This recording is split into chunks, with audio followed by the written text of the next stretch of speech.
অবশেষে ধরা পড়ল বহুল আলোচিত এএসপি পলাশ সাহার চলে যাওয়ার পেছনের মূল আসামি। দীর্ঘ 4 মাস পর এই রহস্যের সমাধান হলো। কি ভিউয়ার্স, জানতে মন চাচ্ছে কে আসলে এই কাজটি করেছে? সম্পূর্ণ তথ্যগুলো জানার জন্য ভিডিওটি শেষ পর্যন্ত দেখুন। Hello viewers, welcome to viral video channel. কথা না বাড়িয়ে চলুন শুরু করে দেওয়া যাক। পূর্বে আলোচনার তুঙ্গে থাকলেও বর্তমানে অনেকেই আমরা ভুলতে বসেছি পলাশ সাহার নাম, কিন্তু তবুও মনের ভিতরে কৌতূহল থেকে যায় যে আসলে এই ঘটনাটি কেন ঘটেছিল এবং কার দ্বারা ঘটেছিল। পলাশ সাহা ছিলেন বাংলাদেশের একজন এএসপি, কিন্তু একদিন হঠাৎই তার কেবিনে তাকে এমন এক অবস্থায় পাওয়া যায় যা কেউ কখনো কল্পনাও করেনি। তাকে পরীক্ষা করার পর জানা যায় যে তিনি আমাদের মাঝ থেকে চলে গিয়েছেন। তার এই আকস্মিক ঘটনায় পরিবারের সকলে ভেঙে পড়েন, বিশেষ করে তার স্ত্রী সুস্মিতা সাহা এবং তার মা আরতি সাহা, যাদের নামগুলো আমাদের সকলেরই চেনা। কারণ এই ঘটনায় পলাশ সাহার পাশাপাশি সবচেয়ে বেশি আলোচনা করা হয়েছে তাদের দুজনকে নিয়ে।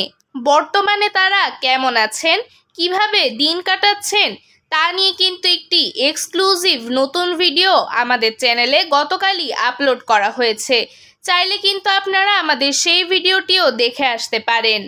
পলাশ সাহা চলে যাওয়ার পর ঘোষণা করা হয় যে তিনি এই কাজটি নিজের ইচ্ছাতেই করেছেন, অর্থাৎ স্বেচ্ছায় এই সিদ্ধান্তটি গ্রহণ করেছেন।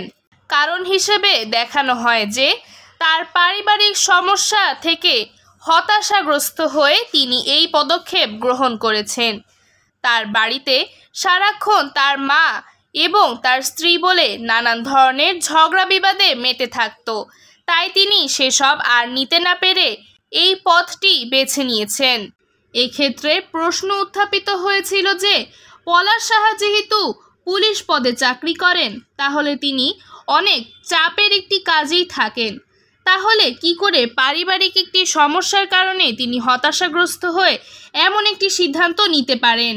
সেজন্য পরবর্তীতে তার চলে যাওয়ার পূর্বে রেখে যাওয়া একটি নোটের ফরেনসিক রিপোর্ট বের হয়, যা থেকেও আরও নানান ধরনের তথ্য উঠে আসে।